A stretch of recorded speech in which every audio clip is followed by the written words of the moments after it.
हर पीर से जुमा अपने फेवरेट शो न्यूज़ आई को यूट्यूब पर देखने के लिए डॉन न्यूज़ के ऑफिशियल यूट्यूब चैनल पर आइए, उसको सब्सक्राइब कीजिए और बेल आइकन को प्रेस कीजिए।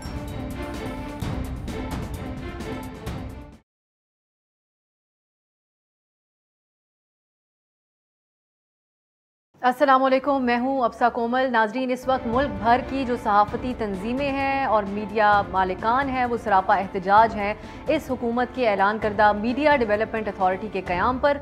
हुकूमत पर आमिराना दौर से भी बदतर सहाफ़ती पाबंदियाँ लगाने का इल्ज़ाम आयद किया जा रहा है और इसके क़याम की सूरत में हर तरह के ज़राए अबलाग की रेगुलेशन इस अथॉरिटी के हाथ में होगी। इसके ऊपर बहुत सारे सवालात उठ रहे हैं और अभी तक जो बातें सामने आई हैं हुकूमत की तरफ से प्रपोज्ड इस ऑर्डिनेंस में, उसमें यही है कि इसकी सरबराही सदर मुमलिकत के नामजद करदा एक चेयरमैन और उनके साथ शामिल हुकूमत की तरफ से नॉमिनेटेड 11 अरकान के हाथ में होगी और वो इदारे के सियाह सफ़ेद के मालिक होंगे और उन्हीं के तहत सहाफ़ियों और मीडिया मालिकान के जो मामलात होंगे, हुकूमत और मीडिया इदारों के जो मामलात होंगे और तनाज़ात होंगे, उनकी समाअत करने वाले काउंसिल्स होंगी जिन्हें सिविल अदालतों की तरह मुकम्मल इख्तियारात उनको हासिल होंगे।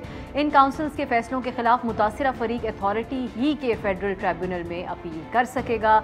ये बड़ी इस पर बहुत सवालात उठाए जा रहे हैं कि ट्रिब्यूनल के फ़ैसले के ख़िलाफ़ हाई कोर्ट में अपील भी नहीं की जा सकेगी, हतमी बात होगी उसकी। अथॉरिटी के मुजव्वज़ा ऑर्डिनेंस की अक्सर जो शिकें हैं वो बहुत ज़्यादा, हमने जब उसको पढ़ा तो वो बड़ी मज़ाक़ा ख़ेज़ हैं और उनमें से चंद एक हम आज कोशिश करेंगे कि इस प्रोग्राम में उनको पॉइंट आउट कर सकें, क्योंकि बहुत सी ऐसी बातें जो अपनी नौयत की मुनफरिद और बड़ी अजीब बातें हैं। जब सीनियर सहाफ़ी इस पर बात कर रहे हैं और इसका जायज़ा ले रहे हैं तो वो यही कहते हैं और इसमें ना सिर्फ पाकिस्तान के मीडिया मालिकान और सहाफ़ी सरापा एहतजाज है बल्कि आलमी सहाफ़ती तंजीमों की तरफ से भी इसको पॉइंट आउट किया गया है। आज के प्रोग्राम में वर्किंग जर्नलिस्ट से बात करेंगे कि क्यों हुकूमत कानून लाना चाहती है कि वर्किंग जर्नलिस्ट जिसके ऊपर इतना ज़्यादा एहतजाज कर रहे हैं, सहाफ़ती तंजीमों की तरफ से भी एहतजाज किया जा रहा है, लेकिन क्यों मुसर है हुकूमत।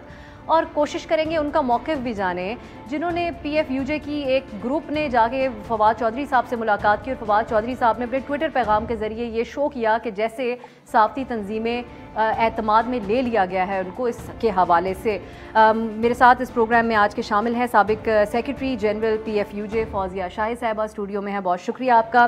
Chief reporter Dawn News Sanaullah Khan साहब भी हमारे साथ हैं और ख़ास तौर पे आज के प्रोग्राम के लिए हमने दावत दी है सीनियर सहाफ़ी इकबाल जाफरी साहब को भी, ताकि हम उनसे भी जान सकें कि क्या वाकई आज का पाकिस्तान का मीडिया आज़ाद है या नहीं। आप दोनों की इजाज़त से मैं चाहूँगी कुछ इन्फॉर्मेशन के हवाले से मैं सनाउल्लाह साहब से एक सवाल कर लूँ पहले। बिल्कुल सनाउल्लाह साहब, पहले तो ये बताइएगा कि जब हम बार बार TV पे हमारे नाजरीन भी इश्तिहारात देख रहे होंगे और ख़बरों के बुलेटिन और हमारे प्रोग्राम्स में भी कि मीडिया और तमाम सहाफ़ती तंजीमें इसको मुस्तरद कर रही हैं, तो वो कौन लोग थे जो फवाद चौधरी साहब से उस दिन मुलाकात भी कर लिए और फवाद साहब ने लिख दिया कि PFUJ को एतमाद में ले लिया? मैंने भी तस्वीरें देखी थी, वो उसमें से चंद एक लोगों को तो मैं पहचानता था, लेकिन बेशतर लोगों को मैं नहीं पहचानता था और वो लगता ये था कि हंगामी बुनियादों पर ये एक तंजीम बनाई गई है और उनको बिठा के एक मैसेज ये देने की कोशिश की गई है कि मीडिया को एतमाद में ले लिया गया है इस मुजव्वज़ा बिल पर। लेकिन अब सा देखना यह है कि नीयत देखनी पड़ेगी कि हुकूमत की नीयत क्या है। तो नीयत मुझे ठीक नज़र नहीं आ रही 3 साल से, और बलडोज़ करके कोई भी कानून नहीं बनाया जा सकता जिस तरह बलडोज़ करके कानून बनाया जाता है। और बार बार जितनी भी फवाद चौधरी से जब भी इस पर बात हुई है तो वो 2 बातें कहते हैं और उससे नज़र आ रहा होता है। एक तो वो कहते हैं कि जी हमने वर्कर्स का तहफ़्फ़ुज़ करना है, दूसरा फेक न्यूज़। अब इन दोनों चीज़ों को देखने की ज़रूरत है। इस वक्त जो कानून मौजूद हैं उसमें फ़ेक न्यूज़ के भी मौजूद हैं, उसको कर्टेल करने की चीज़ें भी मौजूद हैं और मीडिया वर्कर के तहफ़्फ़ुज़ के हवाले से भी कवानीन मौजूद हैं। बुनियादी मसला है उन पर इम्प्लीमेंटेशन का। अब नए कानून से ये कैसे इम्प्लीमेंट कर लेंगे? मकसद ये है कि साफ नज़र आ रहा है हुकूमत की नीयत कुछ और है और ओवरऑल भी इन्वायरमेंट आपने देख लिया कि वो चाहते क्या है मीडिया से, और फेक न्यूज़ वो किसको कहते हैं। इसके ऊपर हम तफसील से आते हैं। और फेक न्यूज़ की हुकूमत जो बार बार बात करी है, अब दूसरी तरफ से कहा जा रहा है कि अगर आप फेक नुमाइंदा जमात बना के सहाफ़ियों की उनसे मुलाकात कर लेंगे तो उसमें आप भी ऐड ही कर रहे हैं। मैं इकबाल साहब की तरफ जाती हूँ। जाफरी साहब, एक तो बहुत शुक्रिया आपके वक्त के लिए भी। इस वक्त मुल्क भर के सहाफ़ी ये कह रहे हैं कि जो ये मौजूदा दौर है ये आमिराना अदवार से भी ज़्यादा मुश्किल है सहाफ़ती आज़ादी के हवाले से। अब आप उन सहाफ़ियों में सर फहरिस्त हैं जिन्होंने आपने ज़िया आमरीत दौर में जो है वो बड़ी कैदोबंद की सोबतें भी बर्दाश्त की, कोड़े भी खाए, लेकिन सहाफ़त आपने अपनी जारी रखी। आप कैसे देखते हैं ये जो हुकूमत की तरफ से प्रपोज किया जा रहा है इकदाम इसको? जी शुक्रिया बीबी। ये जो इकदाम है ये इससे पहले भी बहुत इस मुल्क में हुए, जैसे एक प्रेस एंड पब्लिकेशन ऑर्डिनेंस इस जारी हुआ था इससे कबल अयूब दौर में, उसकी भी हमने मुखालफत की थी। दीगर कई और उन्होंने इस तरह के ड्रैकोनाइट का कानून जारी किए। अब भी ये भी वैसा ही है और इसको हम इसी तरह देखते हैं कि ये मीडिया की आज़ादी के लिए, किसी की कारकुनों की किसी हकूक़ के लिए कतन इसमें कुछ नहीं है, सिवाय इसके कि इसमें एक कंट्रोल सारा का सारा हुकूमत अपने हाथ में लेना चाह रही है और पूरी सहाफ़त को एक ग्रेड 20 या 21 के एक अफसर या 2 अफसरों के मातहत करना चाहती है। क्योंकि अगर आप इसको पढ़ें, इस कानून को अभी हम सब पढ़ें तो पता ये लगता है कि इसमें हर कानून, हर चीज़ जाके उस ग्रेड 20 के अफसर के माता है और पूरी सहाफ़त जो है उसके सामने दस्तबस्ता खड़ी होगी आइंदा के दौर में, चाहे वो प्रिंट मीडिया हो, इलेक्ट्रॉनिक मीडिया हो या सोशल मीडिया हो, वो सब उनके सामने दस्तबस्ता खड़े होंगे। इसके बाद अगर इसको इम्प्लीमेंट कर दिया जाता है खुदा न खास्ता, तो फिर यही होगा कि जो दरबारी सहाफ़ी हैं वही मदासराई करते नज़र आएंगे, क्योंकि इस कानून में उन्होंने रखा है कि कोई खबर आप बग़ैर उनकी मंजूरी के कोई कंटेंट आप शाया नहीं कर सकते। और पहले तो ये मतलब ज़िया के मार्शल्ला में जो था वो ये था कि हम खबर आप बनाते थे, खबर छपती थी, खबर लगती थी, फिर वो हमारा अखबार जो सेंसर होने जाता था। लेकिन अब जो है कि खबर बनाने से पहले या खबर बना के हमें पहले उसको सेंसर कराना है उनको और फिर हमने उसको छापना है। तो बताएं कि इसमें कहाँ खबरियत रह जाएगी, कहाँ मालूमात रह जाएंगी और कहाँ आवाम का इसमें कोई पढ़ने वाले का कोई इंटरेस्ट रह जाएगा खबर में, जिसको हम पहले से उनसे एक अथॉरिटी से मंजूर कराएंगे उसका कंटेंट सारी खबर का, चाहे वो किसी भी किस्म की खबर हो। उसको अब हम छाप नहीं सकते, कुछ नहीं कर सकते। तो इसमें तो कहीं इसमें ना रीडर के लिए कुछ है, ना देखने वालों के लिए, ना सुनने वालों के लिए। ये कानून सिर्फ हुकूमत अपने कंट्रोल, अपना शिकंजा मजबूत करने और उसको गाड़ने के लिए ये बना रही है। जी, ये फौजी साहबा हमारे नाज़रीन के लिए समझाई गए बात, आज जब वो ये खबर देखते हैं कि पूरे पाकिस्तान के अंदर सहाफ़ी तंजीमें सरापा एहतजाज हैं, और दूसरी तरफ कुछ लोग ये भी सवाल करते हैं कि ये जो सहाफ़ी हैं पाकिस्तान में, जो मीडिया चैनल्स हैं, इनकी सबकी अपनी अपनी लाइन है, इन पर कोई कंट्रोल तो होना चाहिए किसी किस्म का। तो ये बताएगा कि क्यों सरापा एहतजाज और तहफ़्फ़ुज़ात क्या हैं बुनियादी? देखिए, एक तो बहुत अहम बात की है इकबाल साहब ने, उस तरफ थोड़ा सा हमें ज़रूर देखना चाहिए। मैंने ज़ाती तौर पे जब इसका मसवदा देखा पूरे, तो हम उसके भी ज़ाहिर है कि जब भी देखते हैं तो कोई ना कोई ऐसी बात दिखाई देती है जिससे अंदाज़ा होता है कि सहाफ़त नहीं चाह रही, दुनिया ये गवर्नमेंट नहीं चाह रही कि सहाफ़त रहे, जब जर्नलिज़म जो है वो आप मुकम्मल तौर पे ख़त्म करना चाह रहे हैं। अभी 63 के PPO एक्ट की बात की गई, उसमें क्या था, सरकार ने तमाम अखबारात जो है वो टेक ओवर कर लिए थे। तमाम अखबारात जो बहुत बड़े उस वक्त अखबारात थे, मशरिक था, हुर्रियत था, पाकिस्तान टाइम्स, उस वक्त यही अखबारात थे, उनको उन्होंने जो है टेक ओवर कर लिया था। फिर उसके बाद ज़ाहिर है कि जब अयूब खान के बाद ज़िया उल हक के दौर में जिस तरह ये प्री सेंसरशिप की बात की जा रही है, मैं ज़ाती तौर पे ये देख रही हूँ कि वो तमाम जो हरबे थे उसको एक करके, इकट्ठा करके, इस जो अभी ऑर्डिनेंस का भी नाम लिया जा रहा है कि शायद ऑर्डिनेंस की शक्ल में आए या किस तरह इसको बिल लाते हैं, क्या करते हैं, ये अलग बात है। लेकिन ये है कि उन तमाम हरबों को इकट्ठा कर दिया गया है। और मकसद क्या है? मकसद सिंपल ये है कि जिस किस्म की भी कोई आप बात सच कहना चाहते हैं, आप ये चाह रहे हैं, मेरी समझ में नहीं आ रहा, हुकूमत से पहले आने से पहले आप आज़ादी सहाफ़त के हवाले से, और मैं ये समझती हूँ कि मौजूदा हुकूमत तो आपकी आई सिर्फ जर्नल जो एक आज़ादी के हवाले से कहा जाए, या चैनल्स की आज़ादी की बात करें या कि मीडिया की आज़ादी की बात करें, तो मौजूदा तो हुकूमत आई उसी पे है। अब इस वक्त जहाँ तक आप एहतजाज की बात करते हैं, एक तो हम ये देख रहे हैं और मैं बहुत दुख से कह रही हूँ, जो हमारे वज़ीर इत्तलात की जानिब से जो हरबे इस्तेमाल किए जा रहे हैं। एक मैं क्लिप देख रही थी, आज ही मैंने देखा कि वज़ीर इत्तलात बजाय इसके कि इस चीज़ को एड्रेस करें कि इतनी बेचैनी क्यों है जर्नलिस्टों में। वो क्या कह रहे हैं कि ये मालकान की पॉकेट्स यूनियंस हैं। आपने कैसे कह दिया? अगर आप PFUJ पे ये इल्ज़ाम लगाएंगे, और जो आपने पहले कहा कि एक PFUJ, वो कोई PFUJ नहीं है, वो चंद लोगों को अचानक उन्होंने करके एक लेबल लगा दिया PFUJ, वो नहीं है। वो हमेशा वर्कर के ख़िलाफ़ जाते रहे हैं, हम उसको पिछले 40 साल से भुगत रहे हैं, कोई ऐसी बड़ी बात नहीं है कि हम उस पर घबरा जाएं या कुछ हैं। तो ये उन्हीं लोगों को लेके वो करके उसको PFUJ का लेबल इन्होंने लगा दिया, वो PFUJ नहीं। ये तो पहले वाज़े तौर पे मैं आपको कह दूँ, इस वक्त पूरे मुल्क में जो एहतजाज कर रही है वो PFUJ है, जिसको हम ये देख रहे हैं कि पिछले दहाइयों से चली आ रही है। अब ये 52 से PFUJ है और मुस्तकिल स्ट्रगल में है। कोई ऐसे मीडिया चैनल्स इस वक्त में या कोई ऐसे इदारे हैं जो इससे इख्तलाफ कर रहे हैं, जो ओवरऑल सारी सहाफ़ती तंजीमें मिलकर बात कर रही हैं PFUJ के प्लेटफॉर्म? देखिए, अभी तक तो इदारों की जब हम बात करते हैं, अगर कोई आप किसी गोठ में बैठी किसी एक तंजीम की बात करेंगे या किसी एक इदारे की, तो वो उसको हम नहीं कह सकते। लेकिन आपने भी, मेरे ख्याल में भी आप इश्तहार की सनाउल्लाह बात कर रहे थे, यहाँ बात कर रहे थे, उसमें आपने ये देखा कि उसमें PBA भी है, उसमें APNS भी है, CPNE भी है, PFUJ भी है, और इवन जो इंटरनेशनल उसमें तंजीमें हैं वो भी उसमें शामिल है। इसकी छोटी छोटी तंजीमों ने भी उसको रिजेक्ट किया, जिस तरह PRA है, नेशनल प्रेस बिल्कुल है, इसमें सब जो वर्किंग जर्नलिस्ट हैं सब ने उसको मिस। अच्छा, सनाउल्लाह साहब, फवाद चौधरी साहब जो हैं वो बड़े, उनकी बहुत सी बातें होती हैं, अपनी पार्टी से अलग पोजीशन भी लेते हैं, उनको बड़ा सराहा भी जाता है और उनकी बड़ी दोस्तियां भी हैं सहाफ़ियों के साथ, समझते हैं इन मामलात को।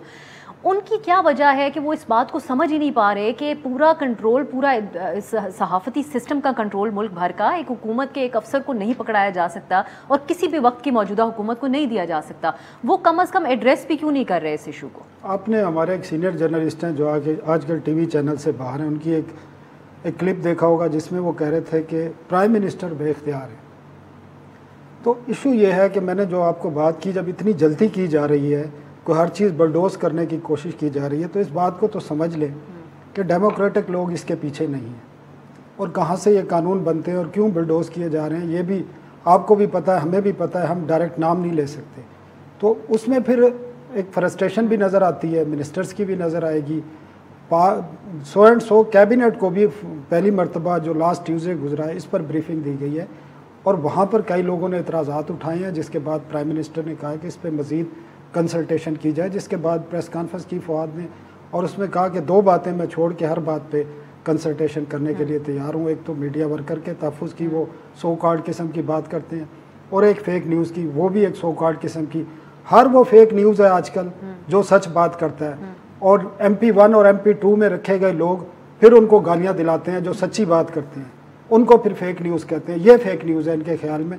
और जाफरी साहब ने बड़ा ज़बरदस्त कूजे में तमाम चीज़ें बंद कर दी। अगर उस लॉ में आप पढ़े, एक आदमी को डील करना बड़ा आसान होता है। अब जब 7 इदारों को आप डील करते हैं और उसमें जर्नलिस्ट बैठे हैं, वर्किंग जर्नलिस्ट बैठे हैं या पुराने लोग बैठे हैं, जब आप ग्रेड 20 के या ग्रेड 21 के एक को कॉल करेंगे कि इस बंदे को उठा लो, इसको नौकरी से फारिग करा दो, इसकी खबर बयान करा दो, तो वो बड़ा आसान होता है। तो बेसिकली ये होने जा रहा है। एक तरफ तो प्राइम मिनिस्टर इलेक्शन से पहले क्या कहते थे मीडिया के बारे में, और उसके बाद जब भी उन्होंने तकरीर की है और मीडिया के हवाले से बात की है, तो एग्जाम्पल कहाँ की देते हैं? वो चीन की एग्जाम्पल देते हैं, ईरान की देते हैं, सऊदी अरब की देते हैं। इससे आप अंदाज़ा कर लें कि ये जो एक पूरे मुल्क में एक नया डॉक्ट्रिन चल रहा है, उसमें चाहते क्या है ये जब चाइना मॉडल की एग्जांपल्स दी जाती थी, मैं एक ब्रेक की तरफ अभी जाऊंगी, तो हम भी बड़ी तशवीश का इजहार करते थे, ठीक है बाकी चीज़ें तो, लेकिन मीडिया चाइना का वो यहाँ इंप्लीमेंट उस तरीके को मत कर दीजिएगा। लेकिन अब लगता यही है, हालात इस तरफ जाएंगे। हम इसकी मजीद शिकों पर भी बात करेंगे, जैसा कि एक ये है कि रोज़ाना 5% जो है वो कॉन्टेंट हुकूमत के हवाले से दिखाना होगा, सरकारी मौक़िफ़ चलाना होगा। अब उससे क्या मुराद है और दीगर चीज़ें एक ब्रेक के बाद डिस्कस करेंगे।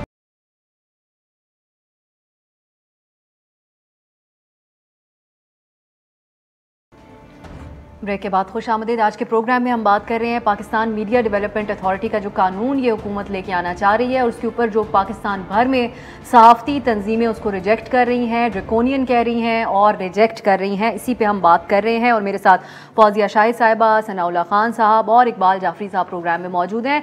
जाफरी साहब, अब कुछ लोग जो बात कर रहे हैं इसके हक में या इसको जस्टिफाई करने के लिए, वो कहते हैं कि ये कानून जो आम जो शख्स है, जिस तरह डिजिटल मीडिया से भी जो मुंसलिक यूट्यूबर्स हैं उनको सरकारी इश्तिहारात मिलेंगे, इस तरह से उनको फ़ायदा होगा। इसके अलावा आम सहाफ़ी का ये फ़ायदा होगा कि तनख्वाह उनको अगर नहीं मिल रही तो वो ट्राइब्यूनल्स में शिकायत लेके चले जाएंगे, किसी को रातों रात कोई चैनल नौकरी से नहीं निकाल पाएगा।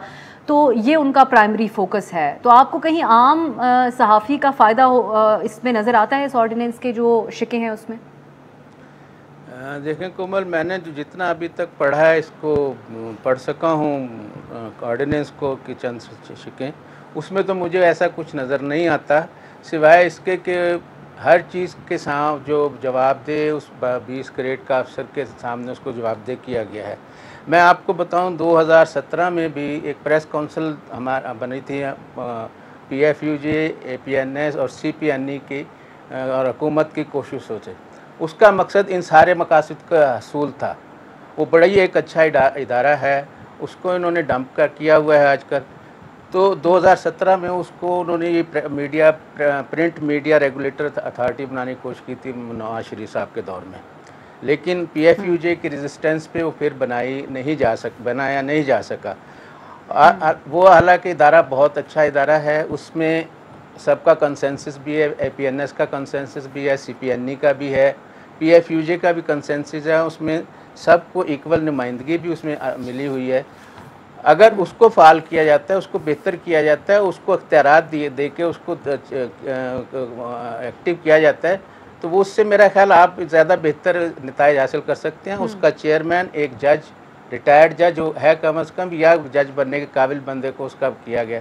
लेकिन जो हमारी मिनिस्ट्री के बाबू लोग हैं वो ख़ुद को किसी के सामने जवाबदेह नहीं समझते, अदलिया के सामने जवाबदेह नहीं समझते, वो ख़ुद को प्रेस के सामने जवाबदेह नहीं समझते, बल्कि वो अपनी तौहीन समझते हैं कि शायद हमें किसी जज के सामने या पब्लिक के सामने या किसी कमीशन के सामने हम पेश होकर कोई अपनी पेश करें। तो उन्होंने हमेशा से इसके ख़िलाफ़ साजिशें करके इस इदारे को ख़राब करने की कोशिश की। अगर इसको बहाल किया जाता है, इसको एक्टिवेट किया जाता है और इसकी बेहतर इसमें इदारे शामिल करके इसमें किया जाता है। अभी ये कह रहे हैं कि जिन कारकुनों का इसमें दिफा करना चाहते हैं, हालांकि जो कारकुनों का दिफा सन 73 में के आइन में है, newspaper employees condition service rules act, वो इसमें ख़त्म हो रहा है। जब वो ख़त्म हो जाएगा तो कहाँ से कारकुन को उसमें आप बताएं कि उसको तहफ़्फ़ुज़ रह जाएगा? उसका तहफ़्फ़ुज़ तो आप ख़त्म कर रहे हैं, उसको तो आप बेआसरा बेयार मददगार छोड़ रहे हैं। सिर्फ ये कि जी वो आपकी बात करे, आपके सामने हाथ जोड़ के खड़ा रहे और आपकी जो आप कहें वो लिखे, फिर तो वो ठीक है, अदरवाइज़ ये कुछ भी नहीं है। तो ये चीज़ें हैं। अगर इसमें कोई ऐसी चीज़ नहीं, मुझे तो अभी तक नहीं नज़र आई इसमें आर्टिकल में कि जो जिससे किसी कारकुन को या सहाफ़ी को कोई फ़ायदा पहुंच रहा हो। इसमें जो भी आप शिक उठा लें, जो भी पढ़ लें, उसमें यही मिलता है कि आपने ये करना है, आपको ये इसका जवाब दे, ये करना है, ये आपका होगा, ये होगा, ये होगा। सिर्फ वो ड्रैकोनियन लॉ है, इसमें और कुछ भी नहीं है।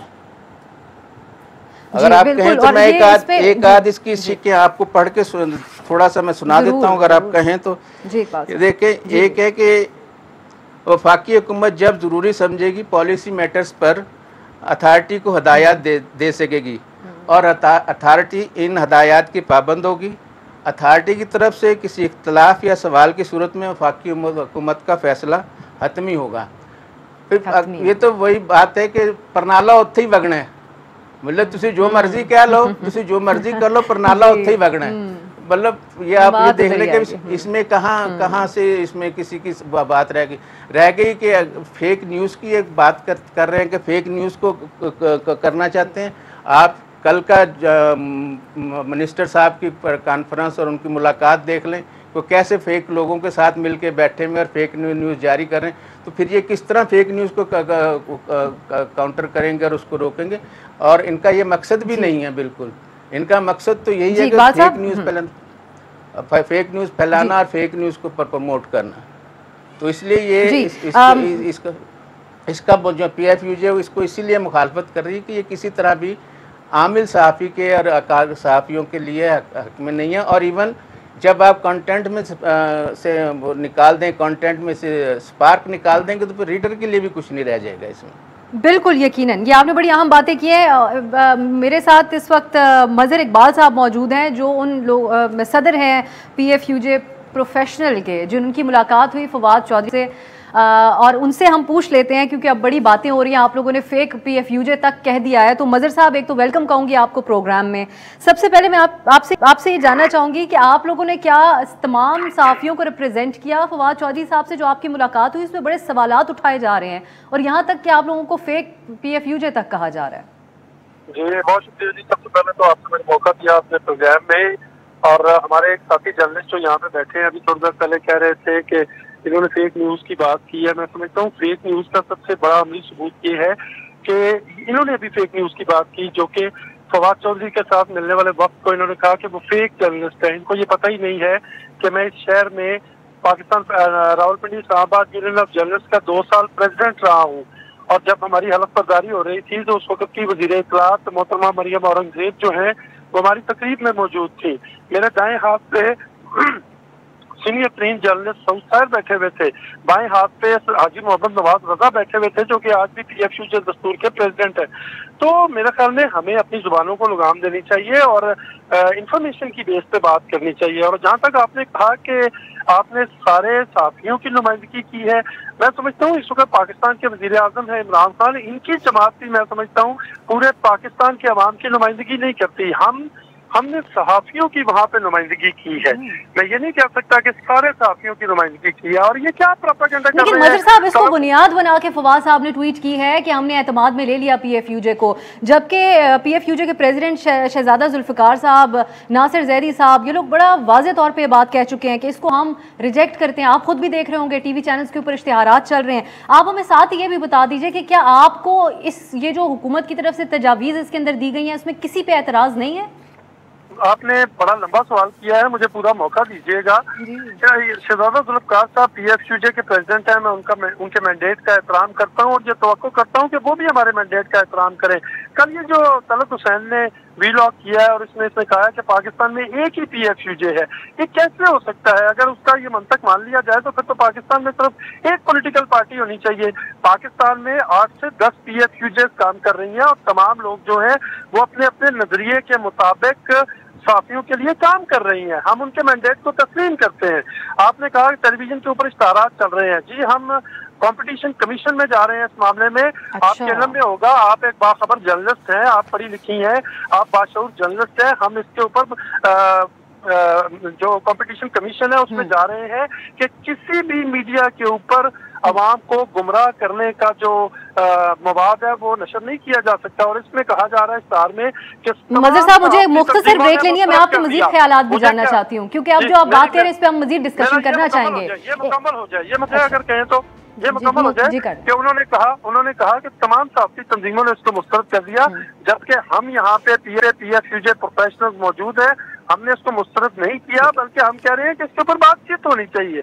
मुस्तरद नहीं हम कर रहे। अब आप ब्रेक पे जाएं, उसके बाद अगर आप कहेंगे। आप ये कह रहे हैं कि आप मुस्तरद नहीं कर रहे, लेकिन आप मुकम्मल तौर पे इससे एग्री भी नहीं, ये आप क्या कहना चाह रहे हैं? जानूंगी ब्रेक के बाद, एक छोटी ब्रेक के बाद।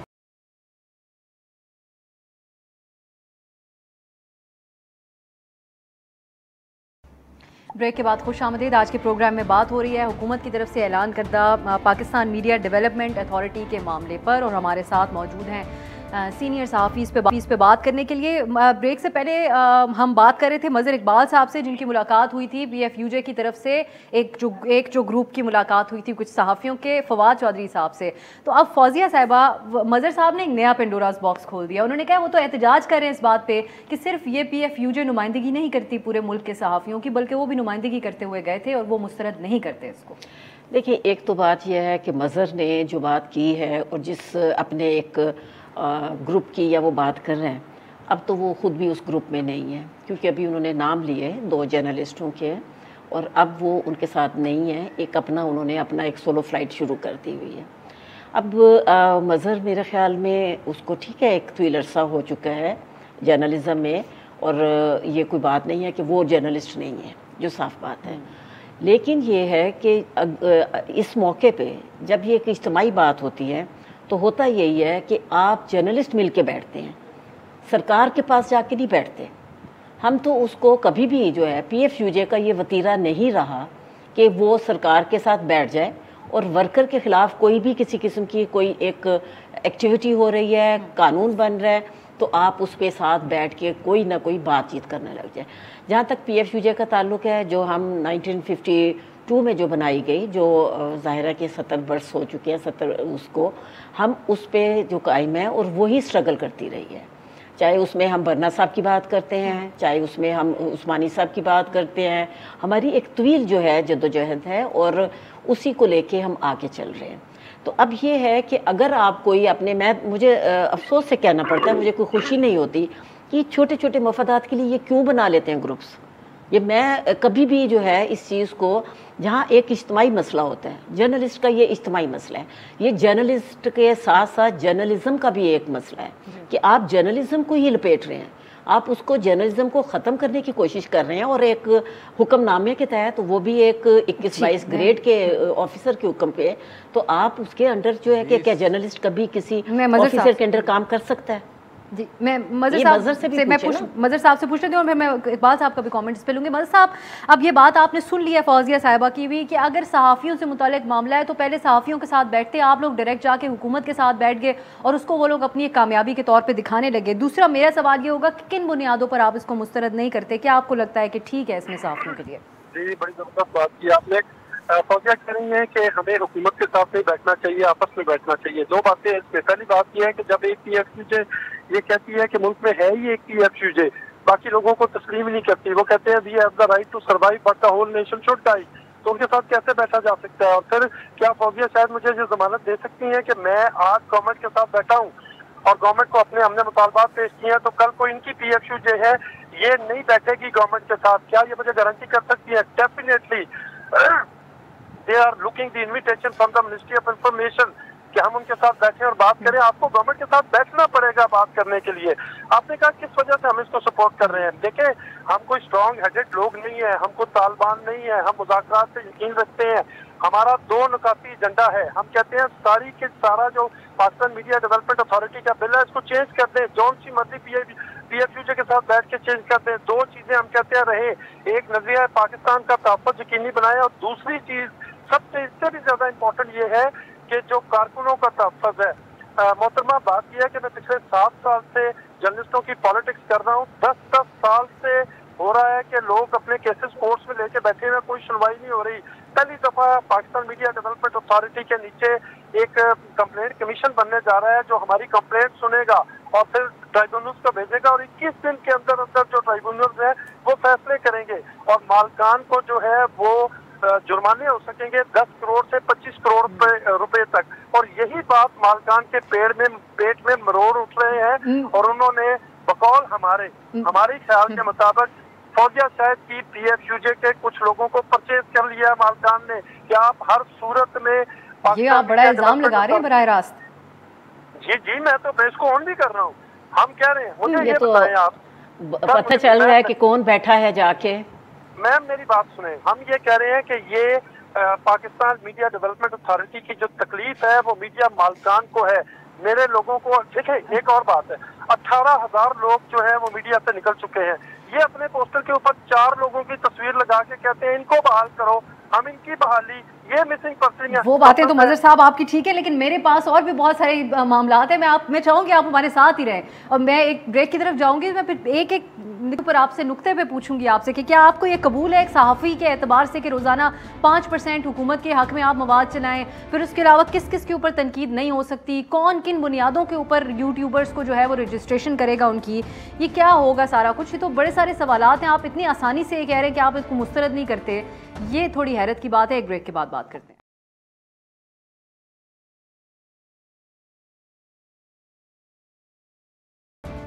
ब्रेक के बाद खुश आमदीद। अब मेरे पास वक्त बहुत कम है लेकिन मैं चाहती हूँ आप सबका पॉइंट ऑफ व्यू शामिल किया जाए। इकबाल साहब, अब असल नुमाइंदगी सहाफ़ियों की इस वक्त कौन कर रहा है? मज़र साहब की बात आपने ब्रेक से पहले सुन ली है, बड़ा फ़र्क है उनके मौक़िफ़ में और PFUJ के और दीगर सहाफ़ती तंजीमों के मौक़िफ़ में। अब ये भी बात ये है, अगर आप हम पीछे जाएं थोड़ा सा 1978 मूवमेंट की तरफ, जिस वक्त हमने जो मूवमेंट शुरू की, हम सिर्फ एक PFUJ थी उस टाइम, सिर्फ एक PFUJ पूरे मुल्क में। बरना साहब उसके हेड थे और उस्मानी साहब उसके जनरल सेक्रेटरी थे। लेकिन जब हम अदालत उधर कोर्ट चले गए, मूवमेंट शुरू हो गई, हम लोग जेलों में चले गए, हमें कोड़े लग गए, तो हमें पता लगा कि एक दूसरी PFUJ पैदा कर दी गई है। उसके बानी मुबानी कौन थे? सिद्दीकी साहब थे अपना, और दो एक हैं, हाँ दो सिद्दीकी थे, एक नसीम उस्मानी से, एक रशीद सिद्दीकी साहब थे, एक रशीद चौधरी साहब थे, सुलहरी साहब नहीं थे उसके, रशीद सिद्दीकी और एक महमूद जाफरी, ये 4 का टोला था। ये ज़ियाउल हक साथ को मिले और उसके साथ मिलके इन्होंने जर्नलिस्टों की पीठ में छुरा घोंपा और उसके साथ मिलके इन्होंने उस मूवमेंट को सबोटाज करने की कोशिश की, लेकिन जो इनके बस की बात नहीं थी, जो इनसे नहीं हो सकी। बाद में इन्होंने उस टोले को, हम तो इनको कुछ नहीं कहते थे, हम तो अब भी इनको कुछ नहीं कहते, हम तो इसको PFUJ कहते हैं। इन्होंने खुद पहले उसको दस्तूर का नाम दिया, फिर उसको कुछ और नाम दिया, PFUJ दस्तूर, PFA फलाना, अब कुछ और नाम से कह रहे हैं ये है। लेकिन हम एक PFUJ ही रहे हैं और आज तक एक PFUJ ही हैं। हमने अपने आप को कभी कोई दूसरा क्लेम नहीं किया। और दूसरे ये कि इस वक्त आप ये देख लें कि जो प्रेस क्लब में जो इस तरह हो रहा है, इस के खिलाफ जिस तरह तैयारी हो रही है इसके खिलाफ धरने के लिए, उसमें कितने लोग और कितने साथ दे रहे हैं RIUJ का और PFUJ का, इससे अंदाज़ा हो जाता है कि कौन सही है और कौन गलत है। मैं अभी इनको न जाली करता हूँ न कुछ, लेकिन मैं ये देख रहा हूँ कि ये जिस ऑर्डिनेंस की कह रहे हैं कि मैं इसकी मुखालफत नहीं मैं कर रहा हूँ, उसमें से हर किस्म की नुमाइंदगी कारकुनों की, मालकान की, सब की ख़त्म कर दी गई है। अब इसमें जो भी कुछ होंगे नॉमिनेटेड लोग होंगे, वो कौन से कहाँ से नॉमिनेटेड होंगे, उन्होंने मौजूद शहरी कह के उनको नॉमिनेट करना है। वो किसी गली का भी कोई भी होगा, कोई भी, लेकिन वो प्रोफेशनल नहीं होंगे आपके। मैं आपका कलामी की आपसे माजरत करती हूँ इकबाल साहब, मैं आखिरी मिनट से कुछ वक्त है मेरे पास, मैं मदर साहब का एक कमेंट आप लोगों की इजाज़त से। मदर साहब, ये ना हो कि सारी की सारी सहाफ़ती जो इस वक्त एक कंसर्न है वो ये है कि अगर ये कानून ये हुकूमत लाएगी तो सहाफ़ियों के लिए तो रहेगा आने वाले वक्तों में भी, तो ये ना हो कि आप लोग इस पूरी मुहिम को ही मुतासर कर दें अपने 1-2 पॉइंट्स जिनके ऊपर आपका इत्तेफाक है और बाकियों का सबका इख्तलाफ है, तमाम पॉइंट्स के ऊपर। हाँ, मैं आज भी तैयार हूँ जी, सारी PFUJs बैठे, मैं इन्वाइट करता हूँ, आए बैठे, हम एक मुतफिका लाए हमारे तैयार करके गवर्नमेंट के पास जाते हैं, प्रेशर बिल्डअप करते हैं। लेकिन सबसे पहले मैं ये कभी नहीं मानूंगा कि we have the right to survive but the whole nation should die. कि अगर इकबाल जाफरी साहब आपसे बात कर रहे थे, sir we are not living in 78, we are living in 2021। आज के तकाजे और हैं। पहले पाकिस्तान की एक ही जमात थी, पाकिस्तान मुस्लिम लीग, आज पाकिस्तान पीपल्स पार्टी है, पाकिस्तान तरीके इंसाफ है, फलां पार्टी फलां पार्टी फलां पार्टी। आपको सबके मैंडेट का एहतराम करना पड़ेगा, उसको तस्लीम करना पड़ेगा, उसके बगैर बात आगे नहीं बढ़ेगी। और ये तहरीक चलाने की बात कर रहे हैं, तहरीक हम चलाएंगे और हम बताएंगे पाकिस्तान की सहाफ़ती तारीख की मुनफरिद तरीन तारीख हम चलाएंगे तहरीक, और उसमें हम बताएंगे कि जो मीडिया मालकान और उनके टाउट्स की जो आमरीत है उसको हम ललकारेंगे और हम साबित करेंगे कि हम मीडिया ये मेरे पास, क्योंकि ये मत समझिएगा कि मैं आपकी बात काट रही हूँ, मेरे पास असल में वक्त ही खत्म हो गया, लेकिन अब मैं एक और नशिस्त आप लोगों के साथ इस मामले के ऊपर ज़रूर रखूंगी। मुख्तलिफ मौक़िफ़ है मदर साहब और हम इसके आप आगे डिबेटेबल हो चुका है मामला। बहुत बहुत शुक्रिया फौजिया शाहिद साहिबा, सनाउल्लाह खान साहब, इकबाल जाफरी साहब और मज़हर इकबाल साहब भी हमारे साथ मौजूद थे। नाजरीन, कल इसी मामले पर हम सियासी जमातों से बात करेंगे। आज के लिए इजाज़त दीजिए, खुदा हाफ़िज़।